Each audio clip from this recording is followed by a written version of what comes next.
Grandes mitos gregos.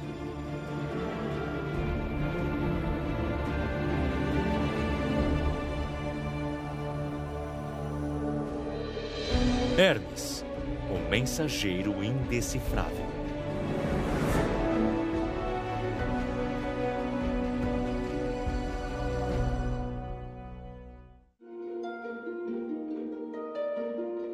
Imagine um deus arteiro.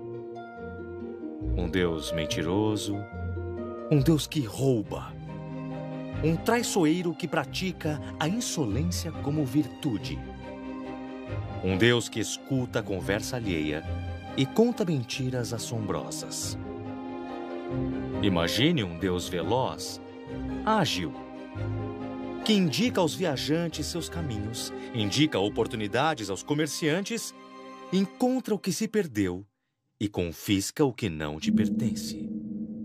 Este Deus é Hermes.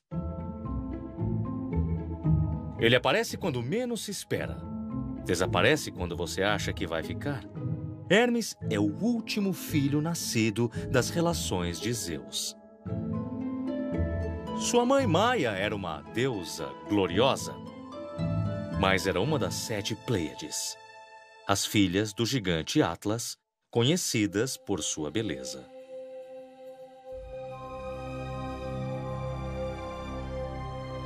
As Pleiades tiveram um destino trágico.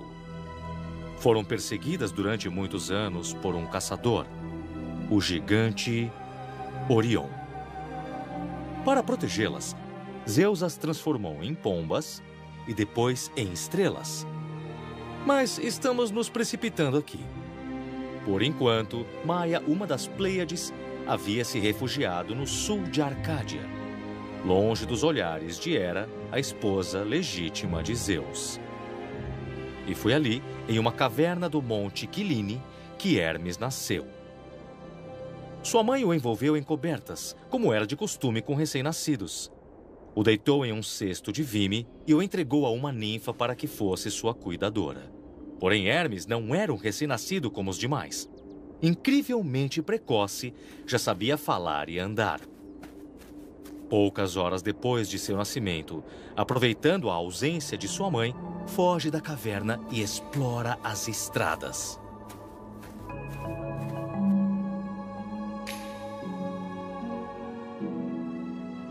Chega então a Tessália, no mesmo lugar onde Apolo, seu irmão mais velho, estava encarregado de cuidar de um magnífico rebanho do rei Admeto. 12 vacas e 100 lindas novilhas com chifres de ouro. Hermes olha ao redor e não vê ninguém. Apolo, como sempre, estava muito ocupado seduzindo lindas mortais, ou então estava com Himeneu, um jovem extraordinário que não saía de seus pensamentos.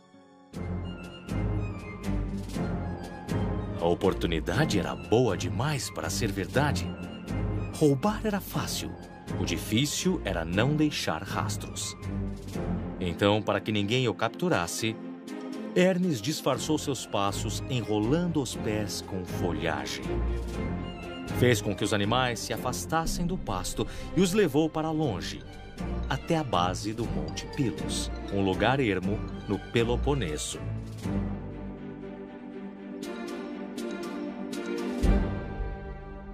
O lugar parecia deserto. Hermes parou. Garantiu que não fosse pego, porque sabe que sempre há riscos.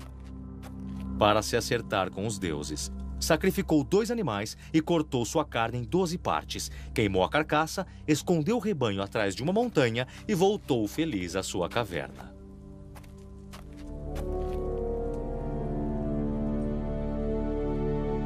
Foi neste momento que Zeus, que tudo viu, decide fazer deste filho o chefe dos ladrões e dos mentirosos.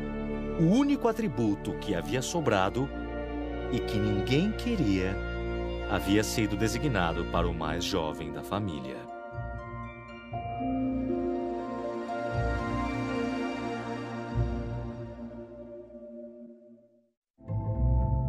Hermes deixou Pilos Ele pegou a estrada novamente, despreocupado como sempre. Não tardou a chegar à caverna. Quando estava prestes a entrar, viu uma tartaruga descansando ao sol. Observou-a por um momento, pensando o que fazer com ela.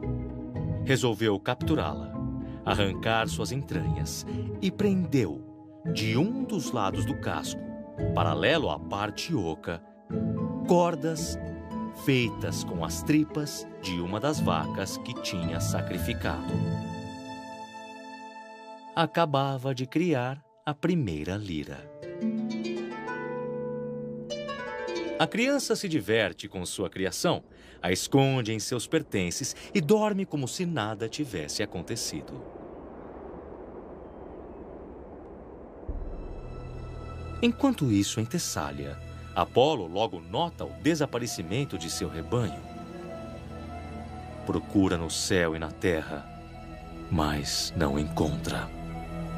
Depois de fazer sua busca de leste a oeste, de norte a sul, não tem outra opção senão chamar os sátiros. Os sátiros são criaturas peculiares. Os membros inferiores de seus corpos são de cabra e os superiores são de homem. Apolo sabe que são gananciosos e promete a eles um prêmio generoso se encontrarem seu rebanho e também o responsável. Isso foi o suficiente para que os sátiros partissem em todas as direções, vasculhando os 4 cantos do mundo. Mas não encontram. O rebanho parecia ter sumido. Quando estavam prontos para desistir, perto do Monte Quiline, ouviram uma música diferente que nunca tinham escutado. Guiados pela melodia, chegam até a entrada da caverna onde vive Hermes. A ninfa estava a postos. Os sátiros questionam sobre a origem de uma música tão extraordinária. Ela responde que a criança superdotada havia feito um instrumento musical usando um casco de tartaruga e as tripas de uma vaca. E onde arrumou as tripas? A ninfa disse que não sabia. Os sátiros estavam de saída quando logo um deles avista o cadáver de uma novilha com chifres de ouro a alguns metros de distância. Curioso, ele olha dentro da caverna. A criança dormia em seu leito. Não era possível que fosse o ladrão. Imediatamente, os sátiros correram para avisar Apolo.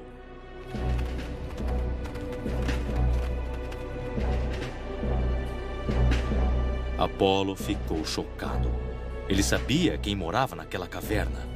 Era Hermes, o seu meio-irmão.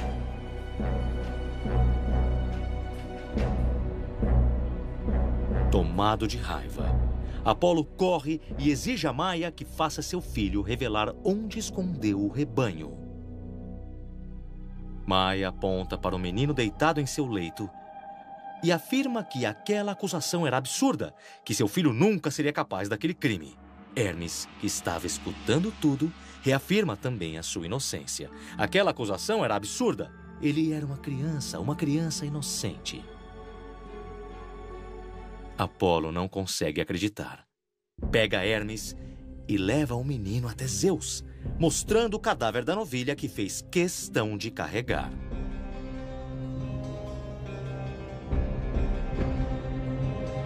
Naquela hora, o mestre do Olimpo ainda não havia se levantado. Não importava, Apolo invade seu quarto junto do acusado.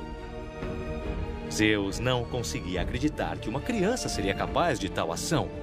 Mas Apolo insiste, se irrita e mostra as provas. Finalmente, Zeus foi convencido. Exige que Hermes devolva o rebanho sem demora. Briga e repreende o menino, mas no fundo está encantado com as habilidades do filho de enganar o frívolo Apolo. Tudo bem, disse Hermes. Aceitou devolver o rebanho e notificou a perda de 2 vacas, que tinham sido sacrificadas e divididas em 12 partes iguais para oferecer aos 12 deuses do Olimpo. 12 deuses? Perguntou Apolo. Mas no Olimpo há apenas 11. Quem seria o 12º?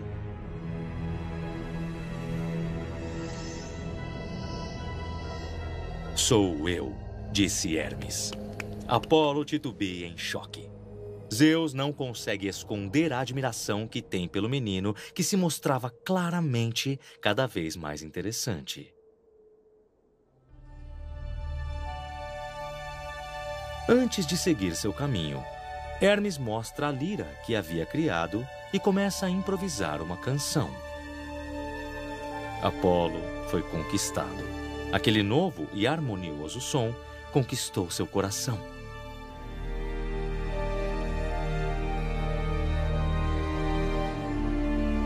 O deus Apolo era o patrono dos artistas, dos músicos e dos poetas.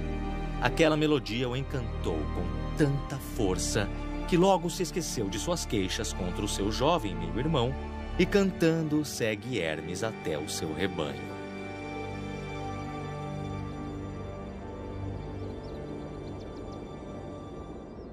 Tudo parece ir bem. No entanto, Apolo hesita. Desde que partiram da caverna, o instrumento que produz a admirável melodia o assombra. Estava obcecado. Fique com o rebanho, disse a Hermes. E em troca, eu fico com a lira. Hermes sorriu e aceitou. Os dois irmãos apertam as mãos e dali em diante se tornaram inseparáveis.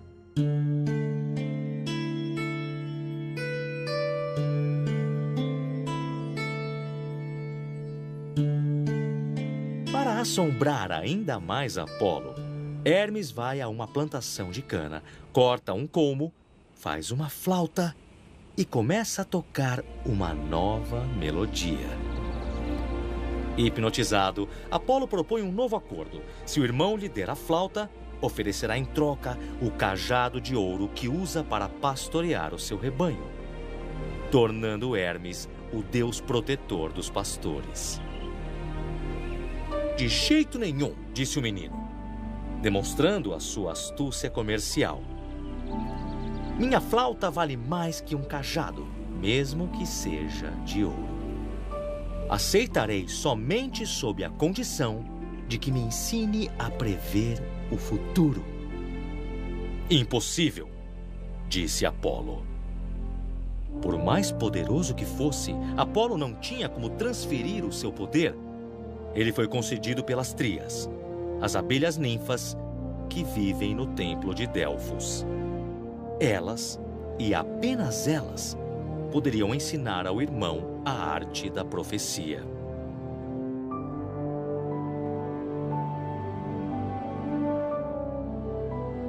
Que assim seja, disse Hermes. Vou encontrar as ninfas. Ele partiu a Delfos e foi ali, no santuário do Sagrado Coração de Apolo, que Hermes aperfeiçoou a sua educação.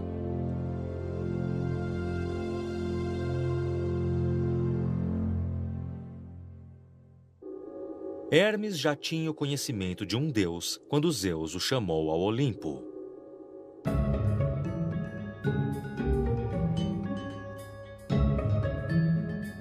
Tão logo chegou, Zeus o cobriu de elogios. Disse que era engenhoso, eloquente e persuasivo. E Hermes vê ali uma oportunidade. Pede ao pai que o torne o deus responsável pela segurança dos bens materiais do Olimpo. Em troca, promete que nunca mais em sua vida vai mentir. Mas adiciona não ter certeza de que sempre conseguirá dizer a verdade. Zeus sorri e aceita. Logo entrega um bastão mágico que vem envolto por 2 serpentes. Estas 2 serpentes representam a oposição entre a vida e a morte, o Olimpo e o inferno. E se tornou seu emblema. Em adição, acrescentou a seu uniforme um chapéu redondo com grandes abas para protegê-lo da chuva durante suas missões, e sandálias aladas de ouro capazes de transportá-lo na velocidade do vento.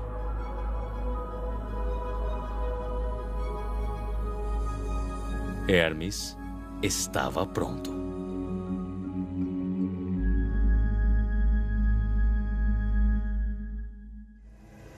Zeus o nomeou como intermediário entre os deuses e os mortais, e o tornou o único mensageiro usado pelo deus Hades, senhor do submundo.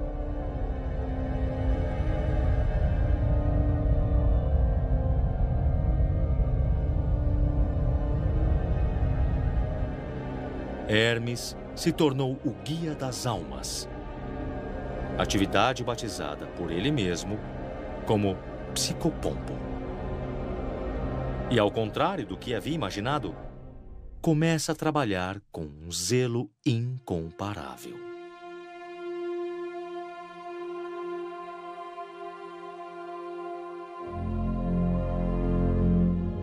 Dia após dia, era visto escoltando os mortos pelo submundo com doçura e acompanhando as almas onde ninguém ousava entrar.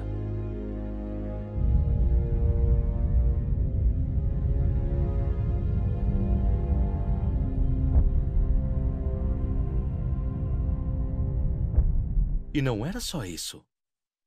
O jovem deus também assume a função de promover o comércio e garantir a livre circulação dos viajantes por todos os lugares do mundo.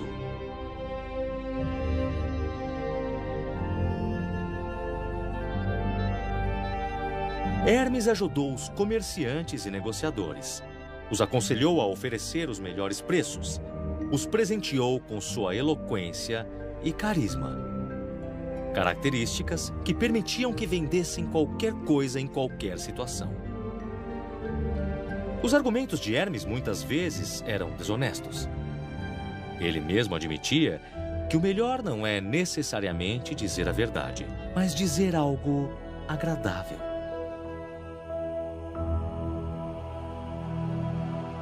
Hermes, então, se coloca à disposição de Zeus. Além do mais, o que não faria para agradar o pai, que em muitas ocasiões o ajuda a escapar das iras das descobertas de Hera, quando se volta contra as amantes de seu infiel marido ou seus muitos filhos bastardos.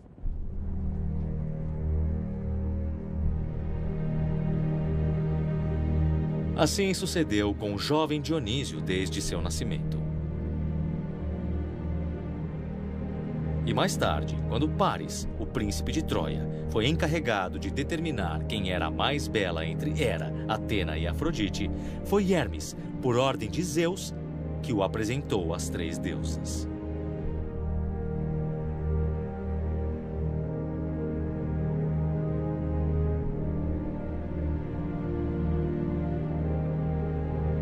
Como vimos, quando era apenas uma criança, Hermes já era capaz de muitos truques.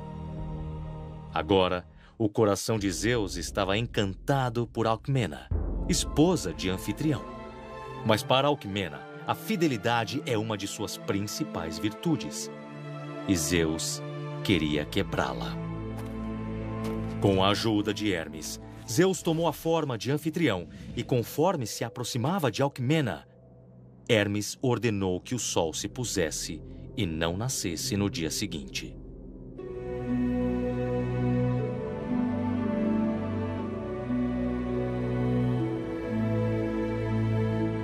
Desta forma, a enganada Alcmena se entrega inocentemente aos braços que acreditava ser de seu marido durante 3 dias.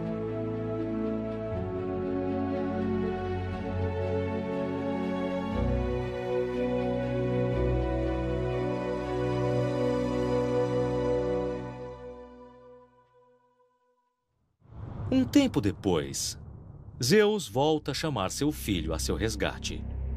Tinha uma nova amante. Mas Hera, sua esposa, havia transformado a pobre mulher em uma novilha e colocado ela sob os cuidados de Argos, o gigante.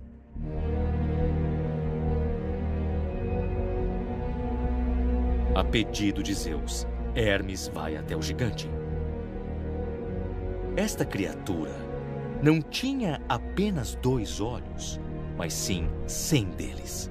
Nunca havia sido pego desprevenido, mas Hermes o fez dormir contando histórias intermináveis, feitas para adormecer de pé.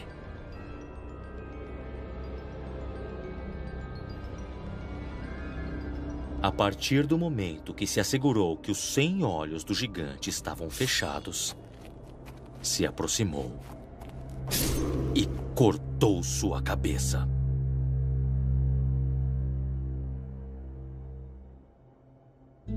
A reputação de Hermes logo se espalhou pela Grécia. Pilares de pedra chamados de Herma começaram a aparecer em pontos da estrada. Eram decorados com o busto de um deus e indicavam os caminhos e os nomes dos lugares. Como um incansável mensageiro, Hermes se envolvia em tudo e se metia onde pudesse. Os atletas, que o consideram o inventor das corridas, o homenageiam. E os pastores, recordando seus feitos quando jovem, o nomeiam protetor de seus rebanhos. Porque é melhor confiar o bem-estar dos animais a um deus ladrão do que ser roubado por ele. E se voluntariamente prestava serviço aos deuses, Hermes não era um servo. Era muito impertinente, muito livre e muito zombeteiro para isso. No Olimpo, gostavam dele, era divertido, mas muitas vezes irritava os deuses. Sempre pregando peças, roubou o arco e flecha do Cupido, o deus do amor.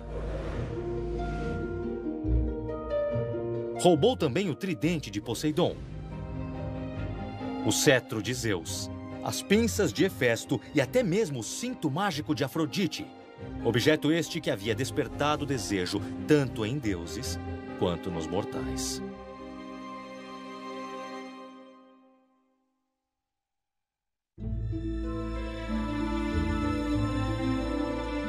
Afrodite. Como resistir a ela? Estávamos em Lemnos. A deusa da beleza era casada com o deus ferreiro Hefesto. Assim que descobriu que ela o estava traindo, conseguiu capturar ela e seu amante Ares em uma fina malha de bronze. Então, convocou todas as divindades do Olimpo para que testemunhassem o adultério. Hermes compareceu à reunião divina.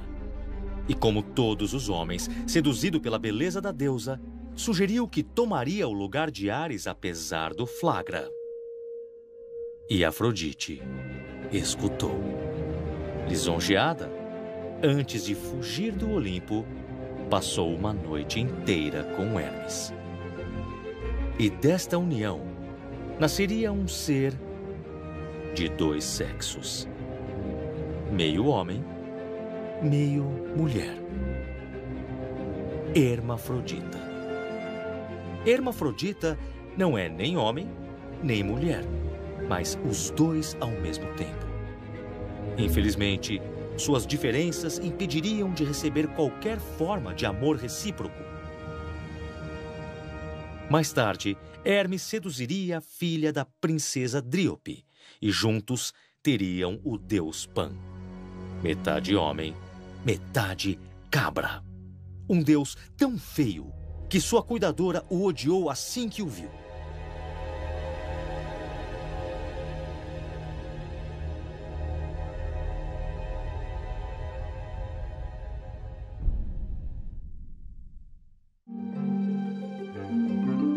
Agente secreto, diplomata, mulherengo, traiçoeiro, ladrão, trapaceiro universal. Naturalmente, um dos deuses mais amados pelos mortais. Era capaz de ajudar os homens, como também enganá-los. Era impossível saber quando sua intenção era para o bem ou para o mal. Hermes era o mensageiro dos deuses, mas apenas os mais inteligentes eram capazes de enxergar suas verdadeiras intenções. O símbolo deste deus são 2 serpentes entrelaçadas que unem a verdade e a mentira, o inferno e o Olimpo. Ele é, por definição, hermético. o mensageiro indecifrável.